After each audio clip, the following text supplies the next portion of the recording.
company expansion, and the human resources policy. Finally, we will enumerate the risks and the company differentiators. So when we first faced this challenge, we did brainstorming in order to figure out whether it was a success or a failure case.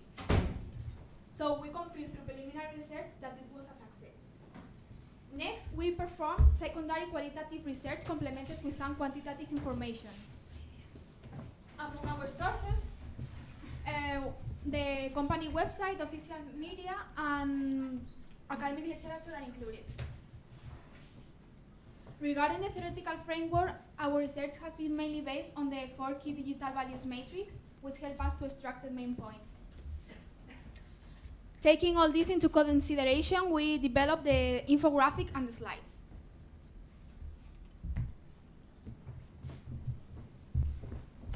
Now I'm going to talk about the more technical aspect of the project.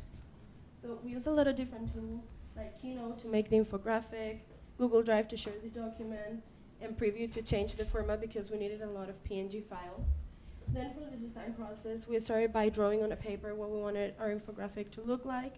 Then we opened our computers and started to work on it.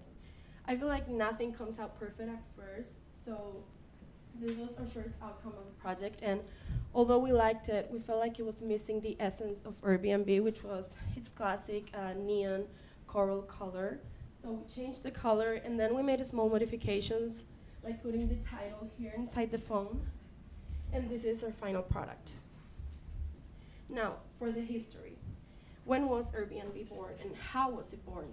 Airbnb was born in 2007 after 2 roommates in San Francisco couldn't pay for the rent. So they took advantage of an event that was taking place in their city, and they began to offer a bed and breakfast service. They realized that this could be a very brilliant idea, so their old roommate actually joined them to help improve the website. But they needed a lot of money for investment. However, no investor believed in their idea. So because they needed money, they actually came up with the idea of selling cereal boxes with the faces of McCain and Obama, which were the candidates in 2008 for the US presidency, and they made a lot of money with this. They also participated in a startup accelerator called Y Combinator, where they made a lot of money as well. But even though they had invested this fair amount of money, the business wasn't growing. So they took feedback from clients, and they realized that the photos were really important. They took hands in the matter, they improved the photos, they partnered with this venture capital firm called Sequoia Capital, thanks to whom they obtained a lot of money. They also began to implement different tools. And this was actually an inflection point for the business because ever since they have never stopped to grow.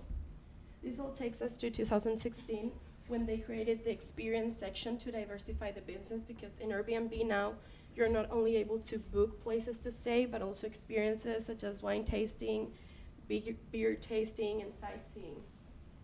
And like I said, they have never stopped to grow and spread their mission, which is to have a more unified world where people do not only stay in places, but they actually get to live in them. Now you may be wondering, how come Airbnb is so successful? Because it is not a crazy type of business. At the end of the day, it began by offering an air mattress. So actually the background played a very important role. It happened right after the Great Recession and during its recovery. So this was a time where people were looking for cheaper trips, and also home tenants needed more money. To this we add the follow crash from 2008, which created a perfect storm for the vacation home market, because this was a mutually beneficial deal. So not only platforms like Airbnb were benefiting from this, but also home tenants that needed more income. So this is why platforms such as Airbnb emerged at this time.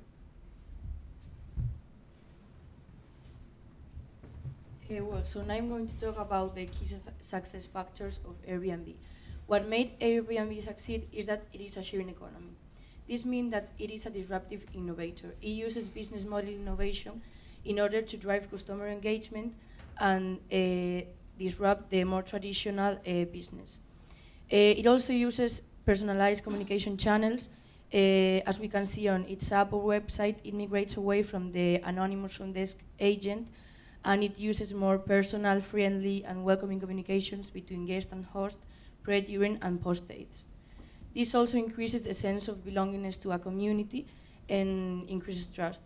Moreover, the cost of Airbnb is very minimal because they don't have much hard asset of their own. They only need to maintain its infrastructure and the possibility of future growth. And the other assets are subcontractor to collaborators. Then we found out that the two main values that Airbnb uses to succeed are the values openness and impact, and also that there is one value that is not used at all, that is autonomy, because as I said before, it doesn't have suppliers. Now I'm going to explain the main key value, which is openness.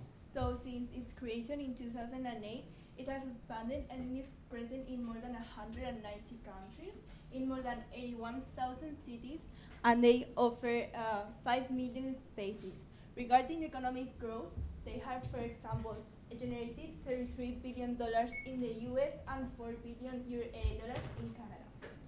Airbnb does not only offer living spaces, but also adventures and experience. For example, an adventure in the desert in the Sahara, or cooking homemade pasta with an Italian. Nowadays, there are more than 15,000 activities held by hosts in Airbnb. So Airbnb has built throughout these years a strong company culture which benefits mainly their employees.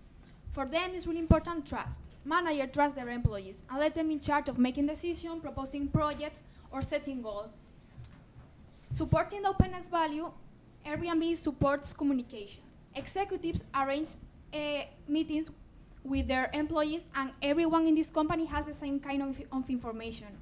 Furthermore, supporting the speed value, they also arrange meetings on a live stream with employees from all around the world. Now, diversity. Supporting their mission, they think that there is no belonging without diversity or inclusion, so they want to build a workforce where everybody feels welcome. Their office is divided into several thematic areas because they want that their employees feel comfortable working at their offices. So imagine an employee could be working sitting on the stairs while having breakfast at the office or while chilling on a sofa. Now let's continue with the main risks of Airbnb. One of the risks of the company is that it depends heavily on its customers. The company has to make clients trust the company, but it also has to get the guests to trust the host and vice versa. In 2017, there were some guests that found a spy camera in the home that they were renting through Airbnb. So if the company were to suffer any large string of incidents tied to its brand, it will be very difficult to rebuild trust with both customers and homeowners listing on its site.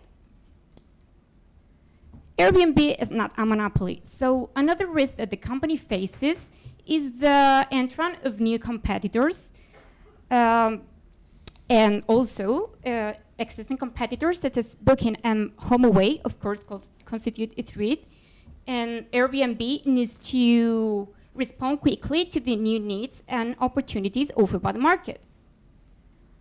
A third risk is the possibility of added regulations that can limit the company's operations in some specific areas. And finally, I have forgotten something.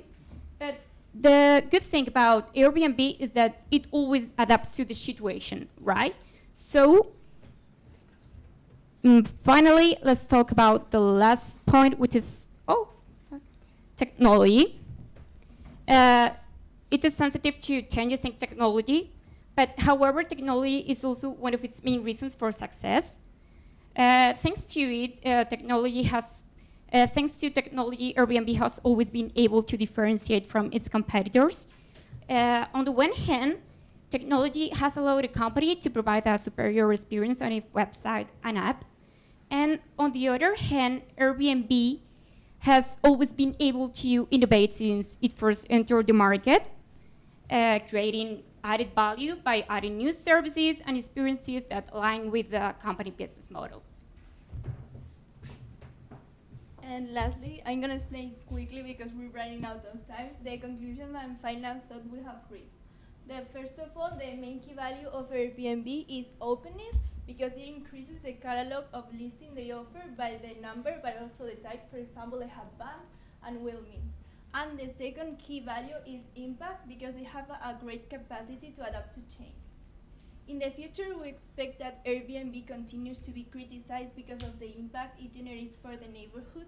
For example, they make that the cost of life in the neighborhood rises, and some of the local residents cannot afford life there. That is why regulations will be more strict in this sense. And also they will increase the number of listings. And as final recommendation, we'll suggest that it continues with this C2C business model because it is what characterizes them. Also that it requires famous homes like Barbies or Michael Jackson. And lastly, that it reinforces the host incentives, because nowadays only the ones in Airbnb Plus program benefit from the advantages. So thank you for listening, and if you have any questions.